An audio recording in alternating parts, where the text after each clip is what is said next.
C'est qu'on peut, en fait, c'est le premier carré qu'on a là, on peut désactiver une radio à distance. Et là, je vais passer la parole à Stéphane, peut-être. Oui, bonjour à tous. Donc effectivement, il y a certaines fonctionnalités avancées qui sont, ce que je voulais préciser, qui sont de base. C'est-à-dire que c'est pas des options, c'est pas des choses à rajouter, c'est pas des configurations à faire. C'est uniquement des options qu'on active, qu'on désactive, suivant le profil de l'utilisateur à qui on remet une radio. Donc c'est uniquement de la configuration. Il n'y a pas de licence à acheter, il n'y a pas de fonctionnalité à rajouter sur le poste lui-même. Le poste est compatible et on choisit les fonctions que l'on veut lors de la programmation à la personne à qui on dote le poste. Et ensuite, on a accès immédiatement à ces fonctionnalités avancées. Je reviendrai juste sur la slide d'avant. On a vu les appels individuels. Je précise que, contrairement à un système standard, donc je vais dire d'ancienne génération, les appels individuels sont privés, c'est-à-dire qu'ils sont confidentiels. Il n'y a aucun moyen de pouvoir écouter un appel individuel. Par le passé, on avait ce qu'on appelait les appels sélectifs, qu'on appelait communément 5 tons, où avec une petite configuration, on arrivait à écouter ce qui se passait. Aujourd'hui, c'est pas possible.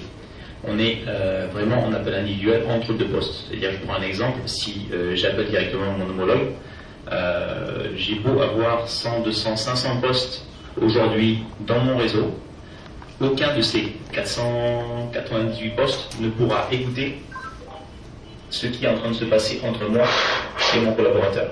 Il n'y a aucun moyen d'écoute possible. D'accord ? Donc, voilà, ça c'est un appel individuel. Voilà, on est en train d'appeler deux postes, un poste d'ici, là-bas, et on a des postes dans le RSD aujourd'hui qui n'écoutent pas la communication. On va passer à la slide suivante, on ne va pas perdre de temps, on fera les démos live cet après-midi. Je voudrais simplement essayer qu'on essaye ensemble deux de ces fonctionnalités avancées qui, on va dire, s'appliquent, qui peuvent avoir de la valeur ajoutée pour vos réseaux. La première, c'est la radio disable. Je prends l'exemple d'un collaborateur qui perd sa radio, à qui on vole une radio. Le nouveau système permet de tuer une radio à distance. C'est-à-dire qu'on n'a pas besoin de retrouver la radio pour la déconfigurer. On n'a pas besoin d'avoir une radio fonctionnelle dans un réseau de production. On prend un poste et on tue simplement à distance la radio. On la met hors service. C'est-à-dire que même si on l'éteint, si on la rallume, si on essaye de la programmer, la radio est morte, complètement morte. Il y a uniquement le centre de contrôle qui peut réactiver, donc redonner vie à la radio, et ça également à distance. C'est-à-dire que je désactive une radio peut-être à 50, 100 km du point où on est. La personne dit ok, ça y est, c'est bon, j'ai retrouvé ma radio. On la réactive à distance. Pas besoin de se déplacer, pas besoin de ramener la radio à proximité. Tout ça se fait à distance. Est-ce qu'on peut faire l'essai de ça? Donc on va laisser une radio à proximité de quelqu'un. Ok, on peut le faire, on le fera cet après-midi, il n'y a pas de problème si les gens veulent vraiment voir. Donc,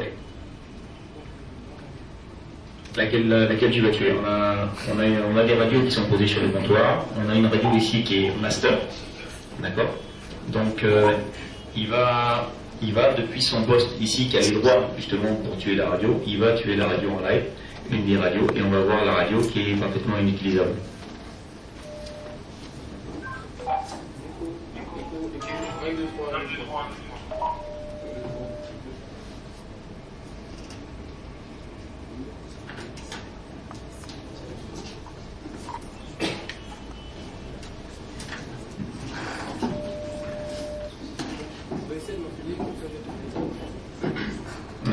Forcément, on ne connaît pas l'identité de la radio, donc on va d'abord faire. Voilà, là, on va voir l'identité de la radio, ça on en parle également, hein, l'identité. Donc là, on sait l'identité de la radio.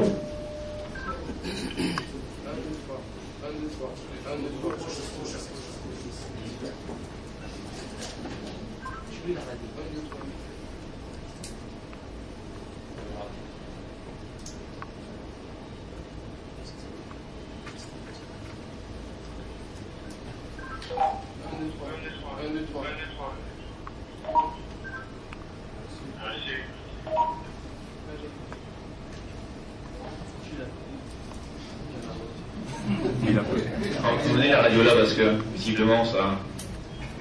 Il faut voir vraiment, on va voir la radio s'éteindre, hein, tout simplement.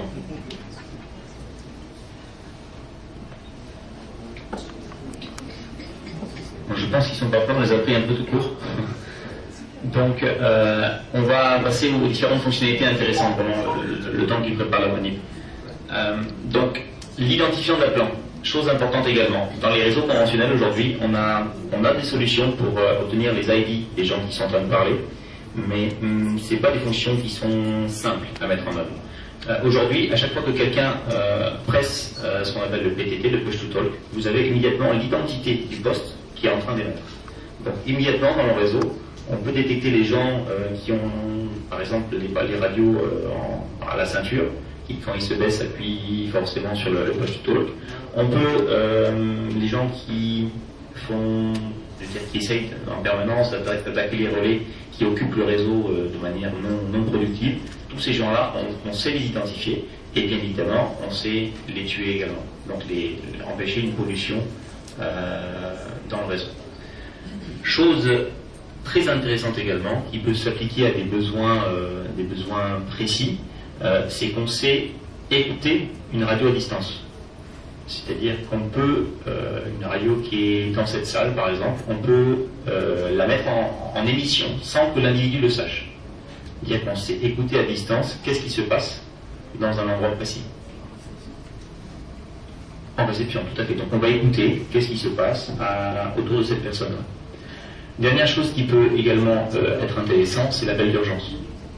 On a un bouton d'appel d'urgence d'un accès rapide où on va appuyer et l'intégralité du réseau va pouvoir écouter qu'est-ce qui se passe. Alors on a des choix, on a plusieurs scénarios possibles, mais lors de l'appui de ce bouton d'urgence, déjà tous les postes vont afficher urgence avec l'identité de la personne qui a appuyé, et ensuite on peut choisir, voilà, c'est l'exemple, on peut choisir après qu'est-ce qui se passe, c'est-à-dire si on met en émission le poste pendant 10 secondes, et après il revient à l'écoute, si au contraire on met 30 secondes d'émission et après il revient à l'écoute, ou simplement il déclenche une urgence, il repasse à l'écoute. Ça permet de voir l'environnement autour de la personne qui appuie l'urgence. Et c'est parfaitement silencieux. C'est-à-dire qu'on appuie le bouton, la personne qui appuie sur le bouton, elle a 2 bips que vous pouvez entendre derrière, et après la radio est silencieuse. Et dans tout le réseau, vous avez en temps réel urgence qui s'affiche sur votre poste, avec le bruit d'ambiance qui est actuellement autour de la personne. Donc ça peut également s'appliquer au... Toutes ces options-là, on les verra en démonstration cet après-midi sur un réseau de production et on fera tous les tests associés à ça. Voilà, Nicolas, je te laisse continuer.